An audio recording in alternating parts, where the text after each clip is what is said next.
पुंडलिक वरदे हरिविठ्ठल. श्री ज्ञानदेव तुकाराम. गोपाल कृष्ण भगवान की जय. माऊली ज्ञानेश्वर महाराज की जय. जगद्गुरु तुकाराम महाराज की जय. एरवी विषयी काही सुख आहे, हे बोलण्याची सारिके नव्हे, तरी विद्युत स्फुरणे कान पाहे जगा माझे. ग्रंथराज ज्ञानेश्वरी अध्याय क्रमांक 5. एरवी विषयी काही सुख आहे, हे बोलण्याची सारिके नव्हे, तरी विद्युत स्फुरणे कान पाहे जगा माझे. बीड शहर वाडिया वाचनालय ज्ञानेश्वरी अभ्यास वर्ग या सत्रात आपलं चालू असलेलं ज्ञानेश्वरीच्या 5व्या अध्यायावरील चिंतन आणि आजचे आपलं 5व्या अध्यायावरील 4थं प्रवचन. आणि आजच्या अभ्यासासाठी निवडलेल्या ओव्या ओळी क्रमांक 103 ते 128 अशा एकूण 26 ओव्यांचा आपणास आज अभ्यास करायचा आहे. आणि या 26 ओव्यांपैकी आजच्या प्रवचनासाठी निवडलेली ओवी, एरवी विषयी काही सुख आहे, ती बोलण्याची सारिके नव्हे, तरी विद्युत स्फुरणे कान पाहे जगा माझी.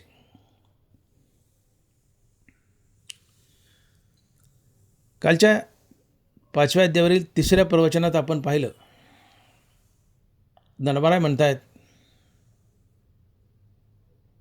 जो कर्मयोगी, ज्याला समदृष्टी आली, तो शुभ आणि अशुभ गोष्टींनी विचलित होत नाही. त्याचं अंतःकरण आत्मस्वरूपी कायमचं स्थिर असतं. हा कर्मयोगी प्राणीमात्रात भेदभाव करत नाही. त्याला सर्वत्र परमात्म दर्शन घडत असतं. असा मुक्त कर्मयोगी महात्मा आत्मसुखात लोळत असतो. तो ज्ञानेंद्रियाचे विषय भोगत नाही.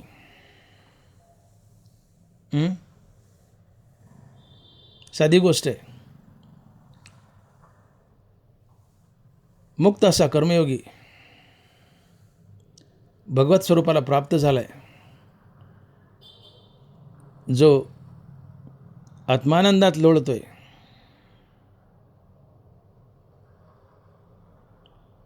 तो विषय कशाला भोगल?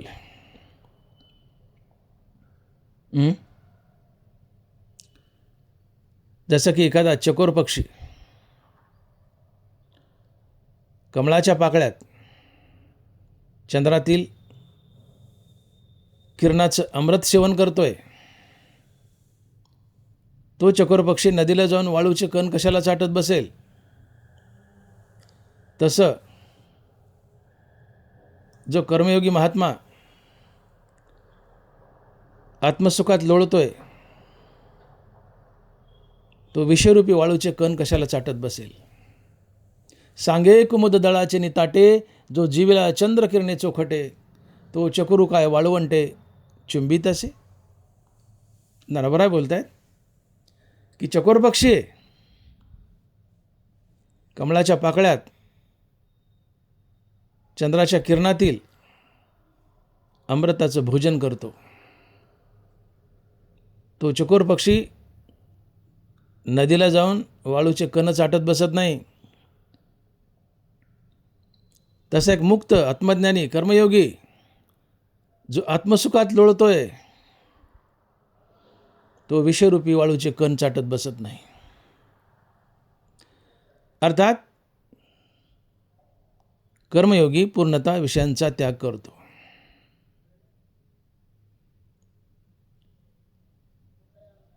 विषय त्यांनाच आवडतात की ज्यांची कधी आत्मस्वरूपावर नजर पडत नाही. तसे आपणपे नाही दिठे, जया ते सुखाचे सदा खराटे.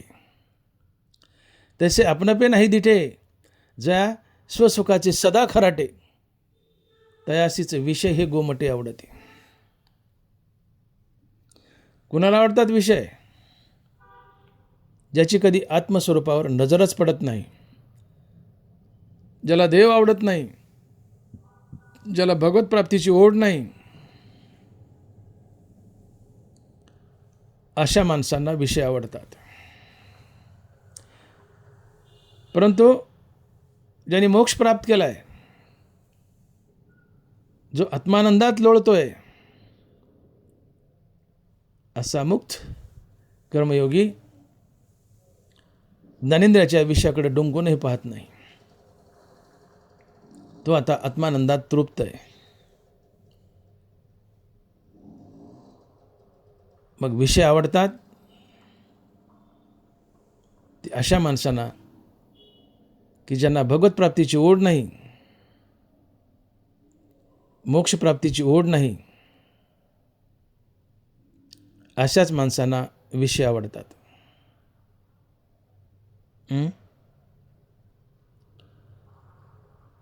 खरं पाहिलं तर या विषयात तरी सुख कुठं आहे? ज्ञानोबा लिहित आहेत, एरवी विषयी काही सुख आहे हे बोलण्याची सारिके नव्हे, तरी विद्युत स्फुरणे कान पाहे जगा माझी. विषयी सुख आहे हे बोलण्याची सारिके नव्हे, विषयात सुख आहे हे बोलण्यासारखंच नाही आहे, बोलण्यासारखंच नाही आहे. एखादा मनुष्य मूर्ख आहे, नालायक आहे, त्याचा सहज विषय निघाला तर आपण काय म्हणतो? अरे त्याचा विषय काढू नको, ते मूर्ख आहे, नालायक आहे, त्याचा विषयच काढू नको, त्याच्याबद्दल बोलण्यासारखंच नाही आहे, त्याच्याबद्दल बोलण्यासारखंच नाही आहे. तसं ज्ञानोबा म्हणतात की विषयात सुख आहे हे बोलण्यासारखंच नाही आहे. एरवी विषयी काही सुख आहे हे बोलण्याची सारिके नव्हे, तरी विद्युत स्फुरणे कान पाहे जगा माझी.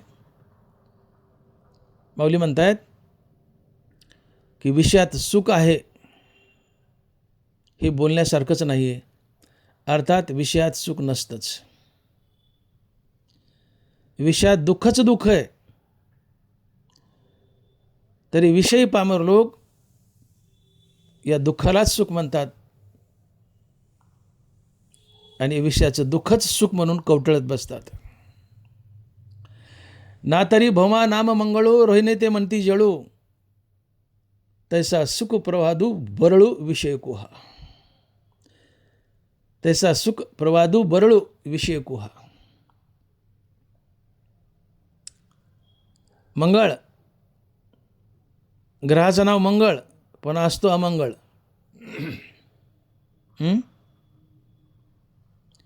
विषयात दुःख पण विषयी पावर त्यालाच सुख म्हणतात आणि दुःखाला कवटळत बसतात. विषयात सुख नसतंच.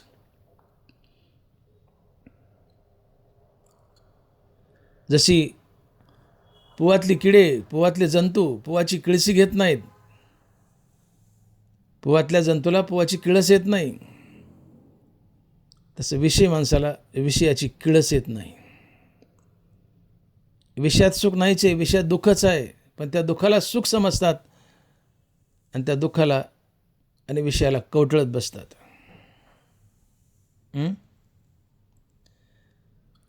आणि विषय तरी विषय माणसाला कुठपर्यंत सुरक्षित आहेत?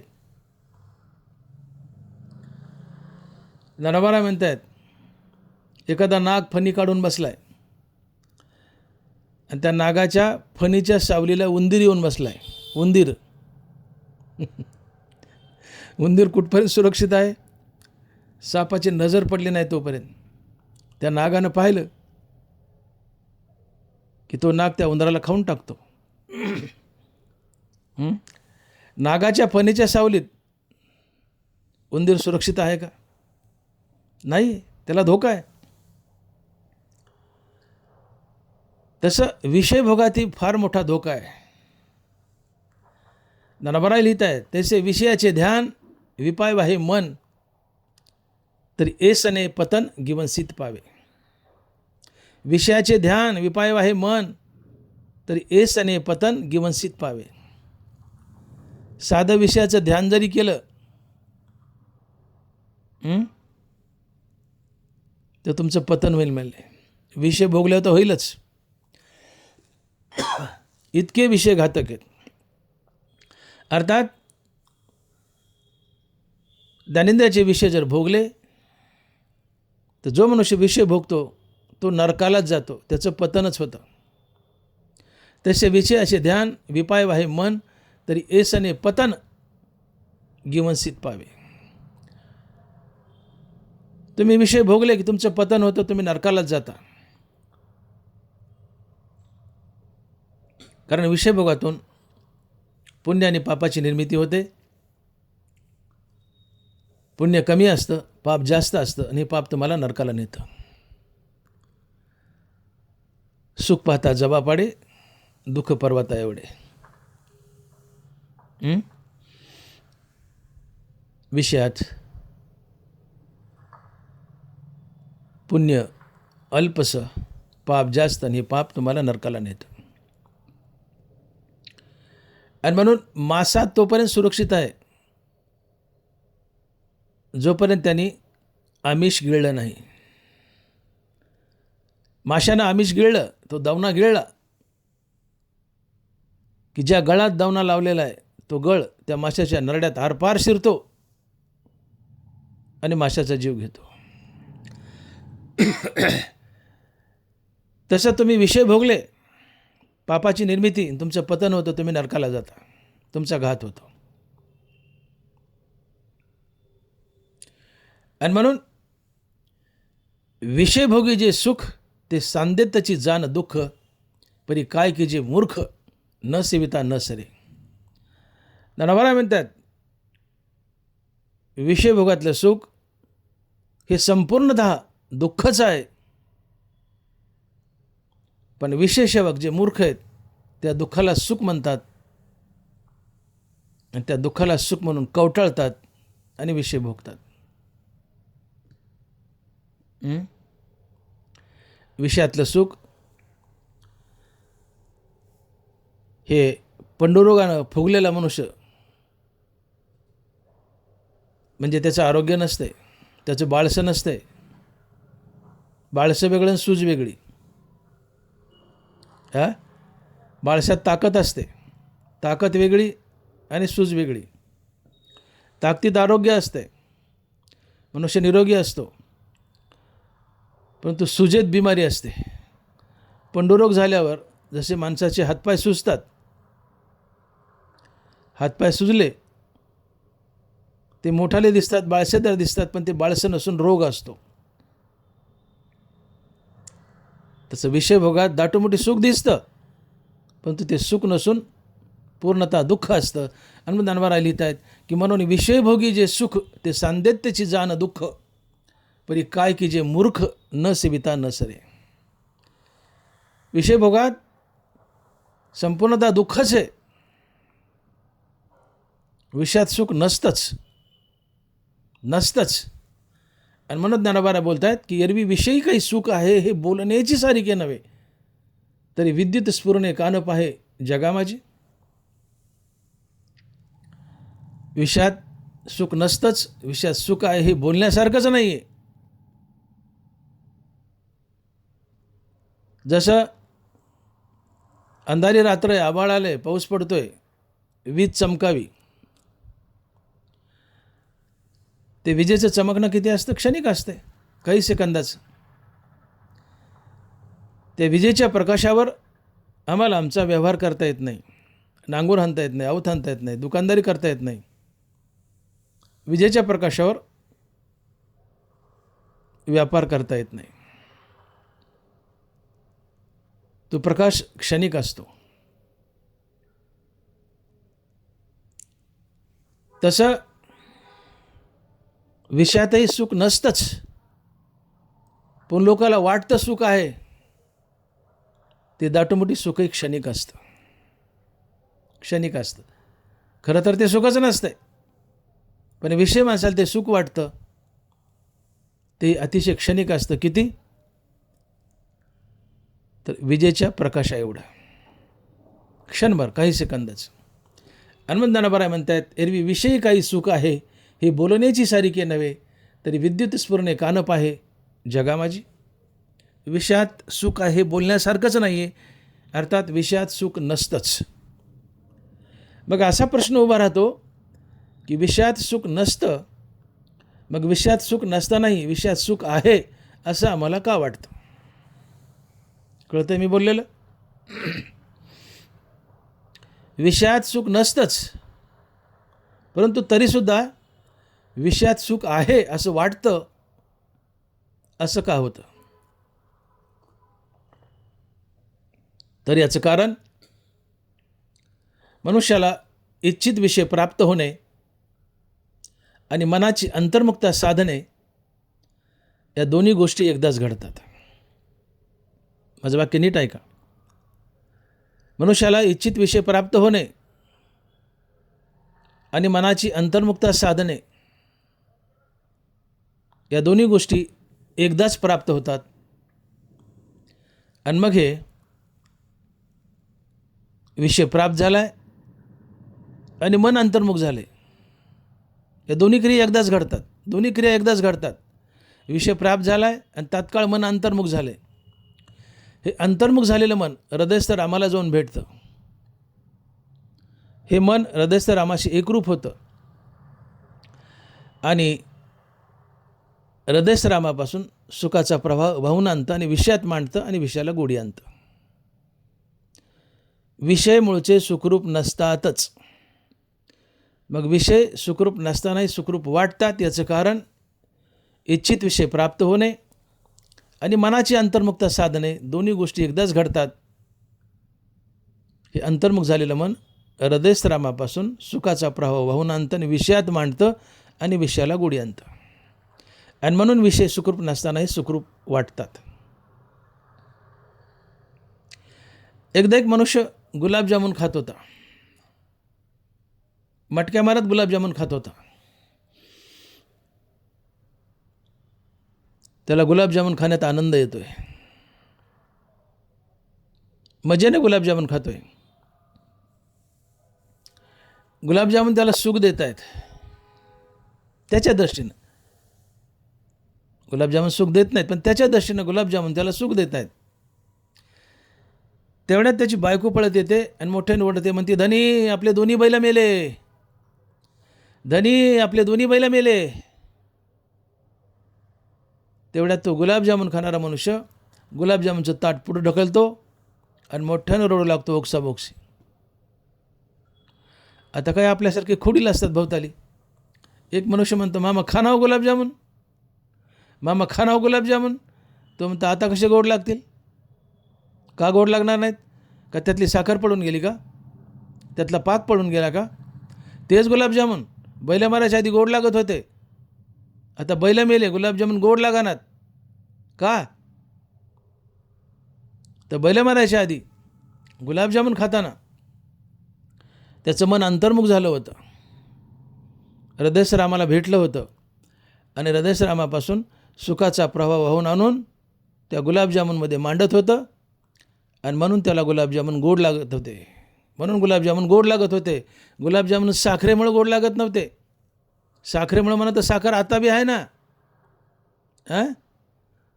बैल मारायच्या आधी साखर आहे, बैल मेल्या बी साखर आहे. पण बैल मारायच्या आधी गुलाबजामुन गोड लागतात, बैल मेल्या गुलाबजामुन गोड लागत नाहीत का?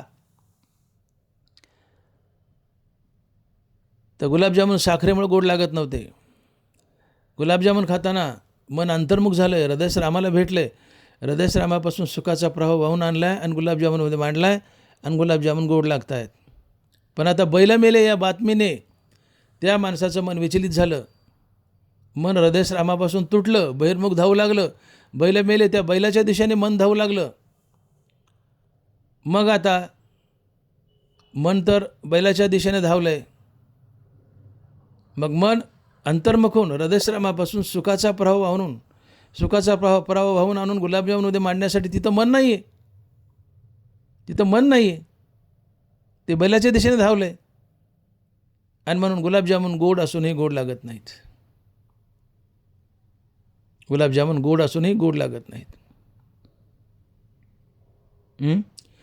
गुलाबजामुन साखरेमुळे गोड लागत नव्हते, तर मनानं हृदयश्रामापासून वाहून आणलेला सुखाचा प्रवाह, तो प्रवाह गुलाबजामुनमध्ये मांडला आणि म्हणून गुलाबजामुन गोड लागत होते. आता बैल मेले, मन तुटलं, बैलाच्या दिशेने धावलं. आता तिथं सुखाचा प्रभाव रामापासून वाहून आणण्यासाठी मन नाही आहे, म्हणून गुलाबजामुन गोड लागत नाहीत. आणि म्हणून आपण जो प्रश्न उभा केला होता की विषयात सुख नाही आहे, तर मग सुख असल्यासारखं का वाटतं? याचं कारण इच्छित विषय प्राप्त होणे आणि मनाची अंतर्मुखता साधणे दोन्ही गोष्टी एकदाच घडतात. आणि त्यामुळं हे अंतर्मुख झालेलं मन हृदयश्रामापासून सुखाचा प्रभाव वाहून आणतं, विषयात मांडतं आणि विषयाला गोडी येते. आणि म्हणून विषय मूळचे गोड नसतानाही गोड वाटतात. हे त्याचं उत्तर आहे.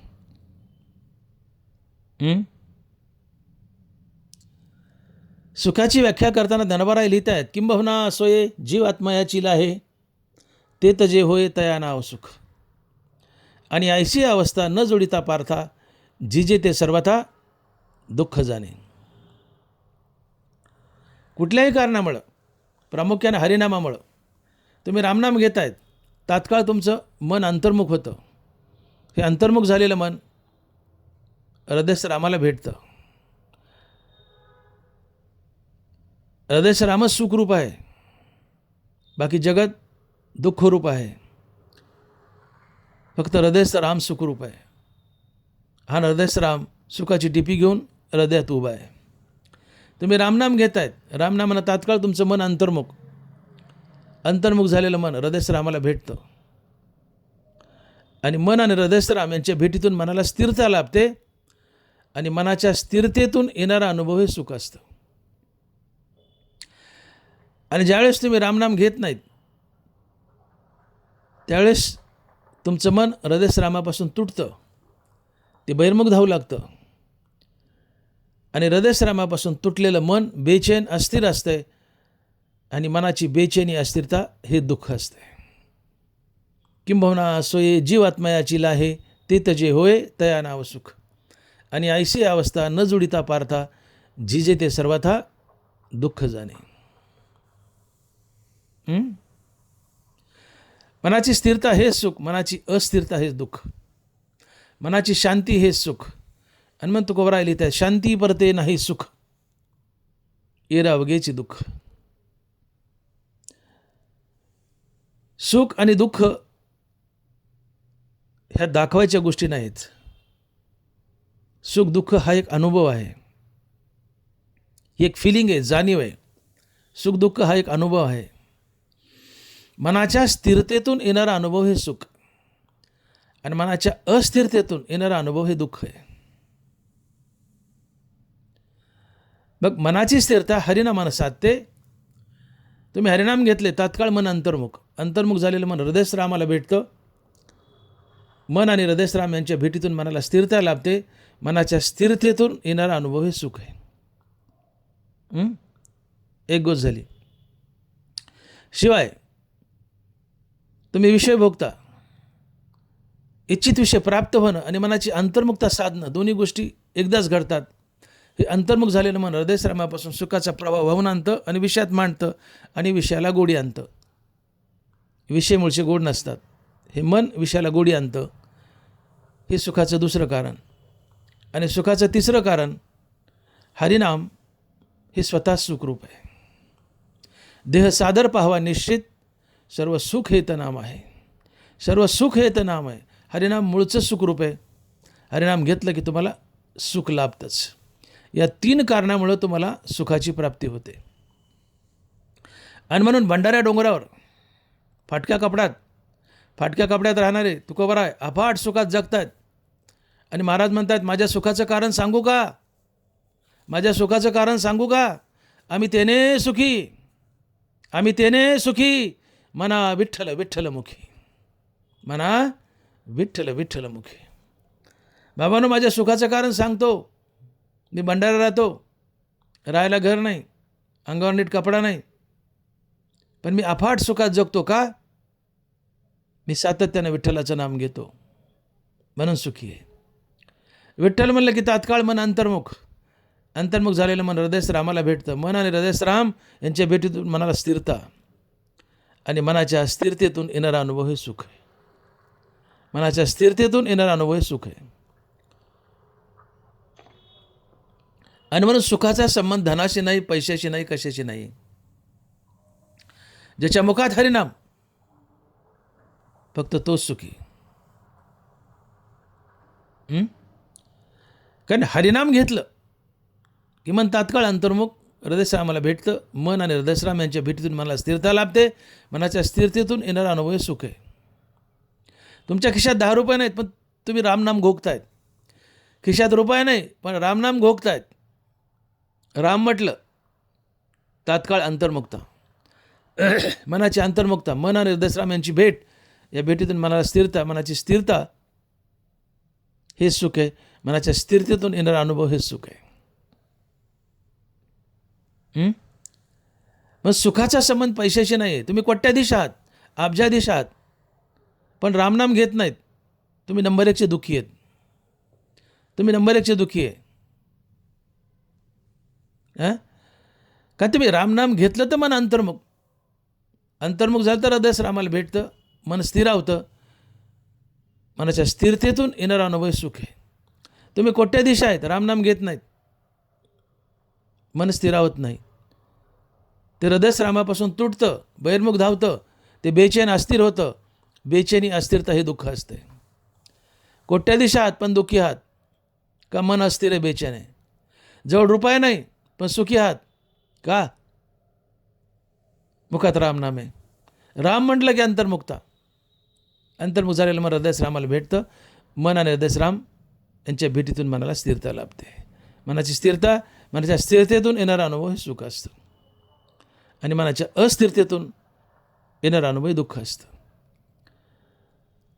म्हणून माणसाच्या कल्पना आहेत की गडगंज पैसा आला, धनदौलत आली म्हणजे आम्ही सुखी होऊ. नाही आहे. मी बोललो तुम्ही कोट्याधीश आहात पण रामनाम घेत नाहीत.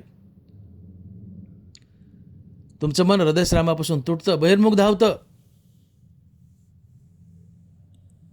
बहिर्मुख धावलेलं मन, रामापासून तुटलेलं मन बेचैन अस्थिर असतं. मनाची बेचैनी अस्थिरता हे दुःख असतं.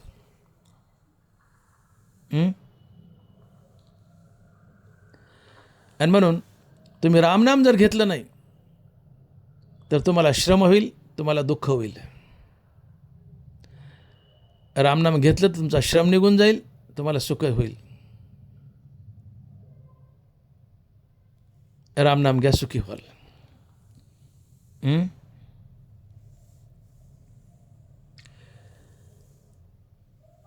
म्हणून संसारामध्ये ज्या आपल्या कल्पना आहेत, बायका नेहमी म्हणतात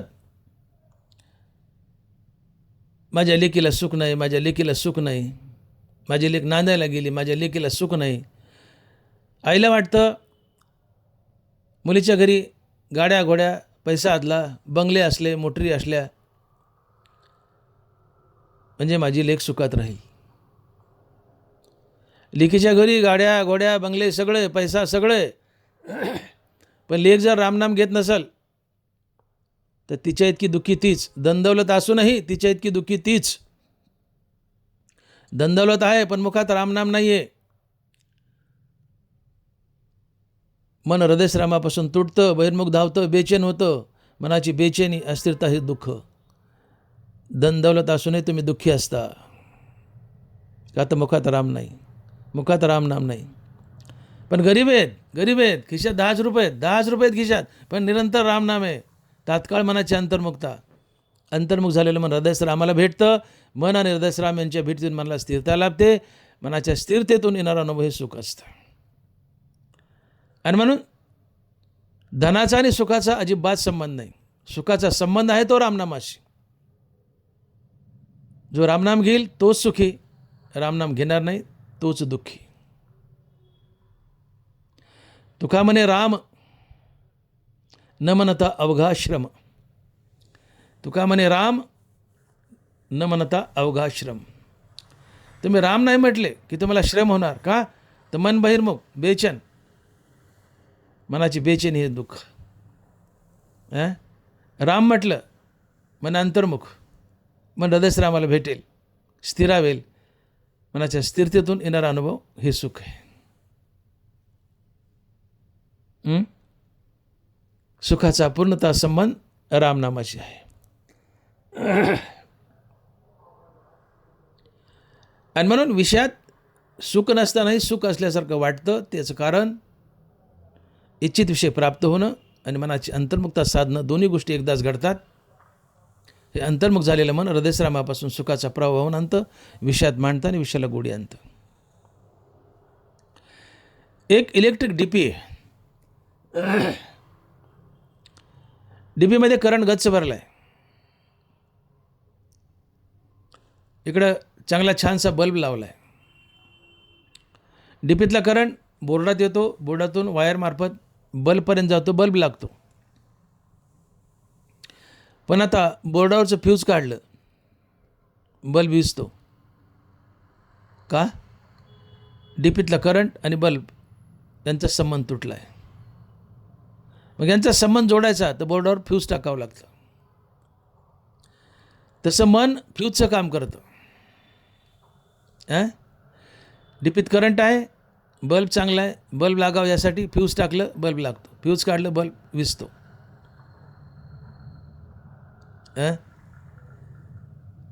तसं विषय प्राप्त झालाय,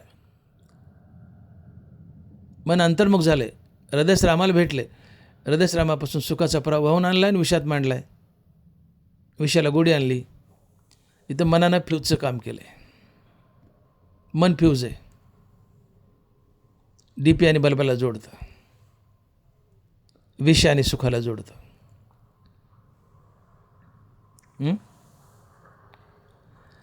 आणि म्हणून एक गोष्ट लक्षात ठेवा की जोपर्यंत मन मनोरूपात आहे तोपर्यंत सुखाचा अनुभव येत नाही. जेव्हा मन मरेल, ते कुठल्या तरी कारणानं मरो, मन मरेल तेव्हा सुखाचा अनुभव होतो. रामकृष्ण नामे उन्मनी साधली, तयासी लादली सकळ सिद्धी. रामनामानं मनाचं उन्मन होतं. उन्मन होणं म्हणजे मन मरणं. मनाचं मरणं हेच सुख असतं. कारण मन जिवंत असेल तर ते बेचैन आणि अस्थिर असतंच. निसर्गतः मन जिवंत असेल तर ते सदैव बेचैन आणि अस्थिर असतं. मनाची बेचैनी, अस्थिरता हे दुःख असते. आणि मन मेलं की बेचैनी, अस्थिरता जाते, तुम्ही स्थिरावता, तुम्हाला सुखाची प्राप्ती होते. म्हणून मनाचं मरणं हेच सुख आहे, मनाचं जिवंत असणं हे दुःख आहे. आणि मग मन कुठल्या तरी कारणानं मारावं लागतं. मन रामनामानं मरतं. रामकृष्ण नामे उन्मनी साधली, मन रामनामानं मरतं. मन अंतर्मुख होतं, रामनाम घेतलं की मन अंतर्मुख होतं, हृदयश्रामाला भेटतं, रामाशी एकरूप होतं, स्थिरावतं. त्याचा रामात लय होतो, म्हणजे मन मेलंय.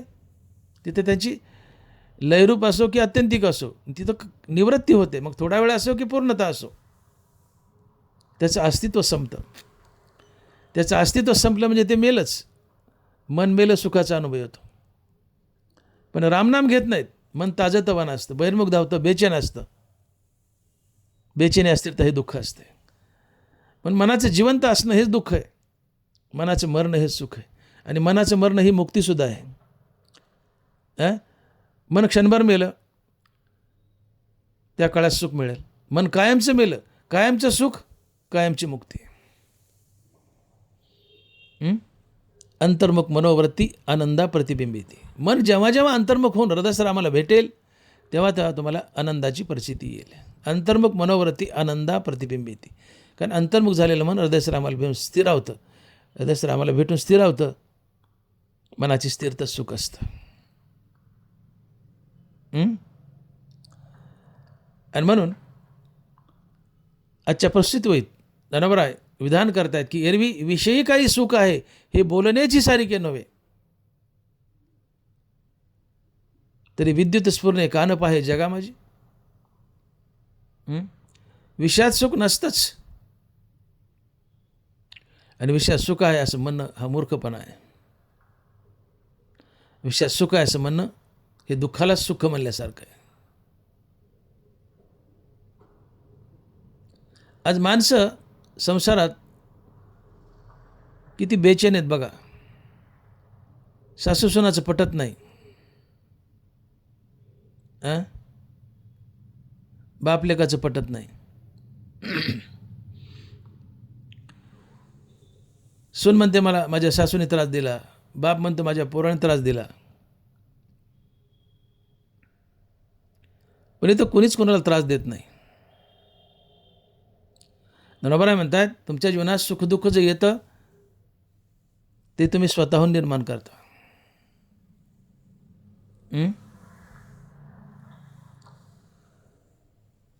तुम्ही ज्ञानेंद्रियाचे विषय भोगले की त्यातून सुखदुःखाची निर्मिती होते आणि तुम्हाला सुखदुःखाचे चटके बसतात. तुम्हाला जगातलं कोणी सुखही देत नाही, दुःखही देत नाही. तुम्हाला कोणी सुखही देत नाही, दुःखही देत नाही. नवरा बोलतायत, देखे इंद्रियाधीन होईजे ते शीतोष्णा ते पाविजे आणि सुखदुःखी आकळीजे आपण अपे.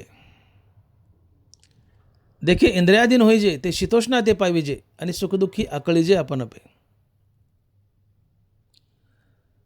तुम्ही ज्ञानेंद्रियाचे विषय भोगले की तुमच्या जीवनात सुखदुःखाची निर्मिती होणार आणि तुम्ही स्वतःहून सुखदुःखाचे चटके भोगणार.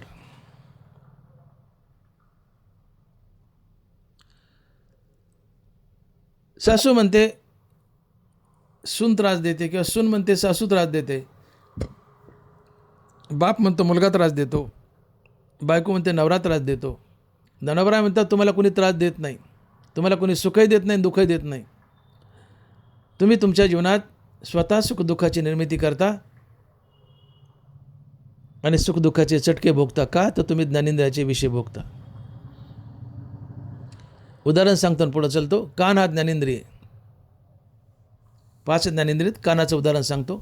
कान हा ज्ञानेंद्रिय, शब्द हा कानाचा विषय. देखील शब्दाची व्याप्ती निंदा आणि स्तुती, तिथं द्वेष उपजती श्रवणाद्वारे. कान ज्ञानेंद्रिय, शब्द कानाचा विषय. शब्द 2 प्रकारचे, एक स्तुतीपर, एक निंदापर. स्तुतीपर शब्द कानाच्या आवडीचा विषय, निंदापर शब्द कानाच्या नावडीचा विषय. तुमची कोणी स्तुती केली, तुम्हाला नावाजलं, तोंड भरून गोड बोललं, तुमची स्तुती केली, तर ज्याने स्तुती केली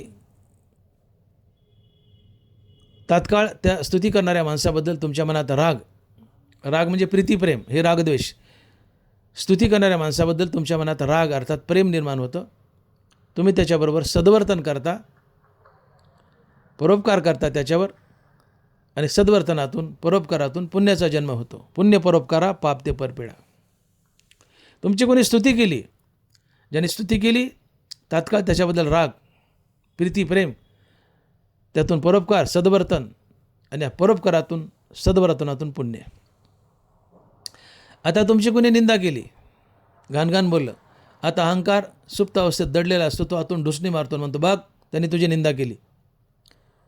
हा अहंकार तुमच्या कानाला निंदापर शब्द भोगायला लावतो. ज्यांनी निंदा केली त्याच्याबद्दल तुमच्या मनात द्वेष, द्वेषातून क्रोध,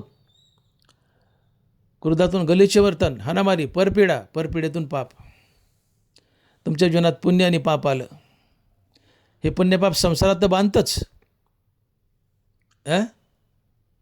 पुण्यपाप संसारात तर बांधतंच, परंतु या विषयभोगातून सुखदुःखाची निर्मिती होते. विषयभोगातून सुखदुःखाची निर्मिती होते. तुमची कोणी स्तुती केली आहे, ज्याने स्तुती केली त्याच्याबद्दल राग, प्रीती, प्रेम, आणि स्तुतीपर शब्द कानावर पडला की तुमच्या मनाला एक शीतल अवस्था प्राप्त होते, एक आनंददायी अवस्था प्राप्त होते. बघा तुम्ही कशा गुदगुले होतात स्तुती ऐकल्यावर. तुमची स्तुती केली, तुमच्या कानानं स्तुती भोगली आहे, कानानं स्तुती भोगली रे भोगली की मन प्रसन्न होतं आणि त्यातून आनंद निर्माण होतो. आता तुमची कोणी निंदा केली आहे, ज्यांनी निंदा केली त्याच्याबद्दल द्वेष, द्वेषातून क्रोध, आणि क्रोध जन्माला आला की तिथे एक उष्ण गरम अवस्था निर्माण होते. तुम्ही बेचैन असता, अस्थिर असता, आणि तुमच्या जीवनात दुःख येतं. स्तुतीने जीवनात सुख आलं, निंदेने जीवनात दुःख आलं. तुमच्या जीवनात सुख आणि दुःख आलं. कुणी आणलं? तुम्ही स्वतः आणलं. का आणलं? ननिंदाचे विषय भोगले. मग सून सासूला आडवं बोलली.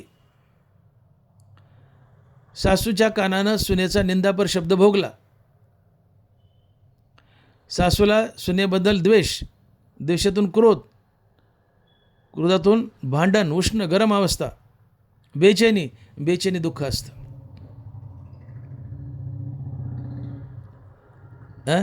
सून सासूला गोड बोलली. सासूच्या मनात सुनेबद्दल राग, प्रीती, प्रेम, मनाला एक शीतल अवस्था, प्रसन्न अवस्था, मनाची स्थिरता हे सुख. तुमच्या जीवनात सुख येते, दुःख येते, तुम्ही स्वतः निर्माण करतायत ननिंदाचे विषय बघून. तुम्हाला कोणी सुखही देत नाही, दुःखही देत नाही. मग ननिंदाचे विषय भोगू नका ना. विषयात सुख नसतेच. तुम्ही विषय भोगले तर जीवनात दुःख येते. विषय भोगूच नका. तुमच्या जीवनात सुख येत नाही, दुःख येत नाही. तुम्ही निखळ आत्मानंद भोगत असता. विषय भोगले तर सुख दुःख, आणि तुम्ही विषय भोगता, स्वतःच्या जीवनात सुखदुःखाची निर्मिती करता, आणि त्यात बांधले जाता. सुखदुःखी आकळी जे आपण अपे. म्हणून सून वाईट बोलली तर त्या वाईट बोलल्याचा टोला नसतो तो. सून वाईट बोलली, माघारी बोलली, अर्थात सुनेनी सासूची निंदा केली,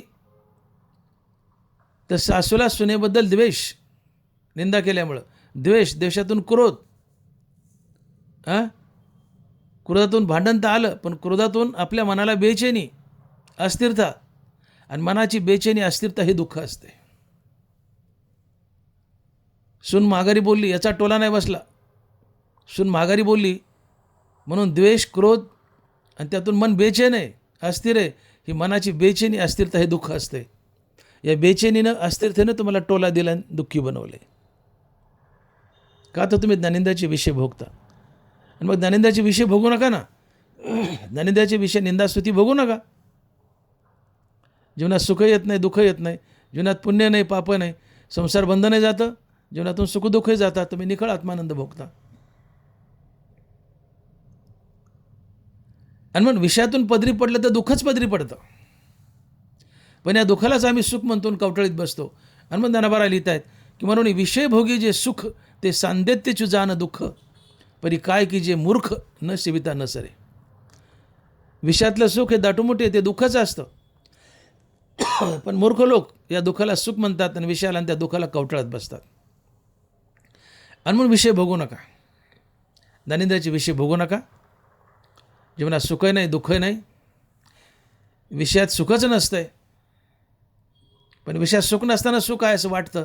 त्याचं कारण मी बोललो की इच्छित विषय प्राप्त होणं आणि मनाची अंतर्मुक्ता साधणं, या दोन्ही गोष्टी एकदाच घडतात. आणि मन अंतर्मुख झालं की हृदयश्रामाला भेटतं. मन आणि हृदयश्राम यांच्या भेटीतून मला स्थिरता लाभते, आणि मनाच्या स्थिरतेतून येणार अनुभव हे सुख असते. इथं सुख तुम्हाला मनानं दिलं आहे, विषयानं नाही. पण तरी आम्हाला वाटतं विषय सुख देतात. विषय सुख देतच नाहीत. विषयात सुख नसतंच. अनुदानावर बोलतात की विषय सुख आहे हे बोलण्याची सारखे नव्हे. विषयात सुख आहे बोलण्यासारखंच नाही आहे. विषय सुख आहे हे बोलण्याची सारखे नव्हे. तरी विद्युत स्फुरणे कानप आहे जगा माझी. पुंडलिक वरदे हरी विठ्ठल. श्री ज्ञानदेव तुकाराम गोपाल कृष्ण भगवान की जय. माऊली ज्ञानेश्वर महाराज की जय. जगद्गुरु तुकाराम महाराज की जय. विठ्ठल विठ्ठल विठ्ठल. आता विश्वात्मके देवे येणे वागेज्ञ तोषावे. तोषवनी मध्ये द्यावे पसायदा नहे. जे खळांची व्यंकटी सांडो तया सत्कर्मी रती वाढो. भूता परस्परे पडो मैत्र जीवांचे दुरितांचे तिमिर जावो. विश्वस्वधर्म सूर्य पाहो. जो जे वांछील तो ते लाहो. प्राणीजात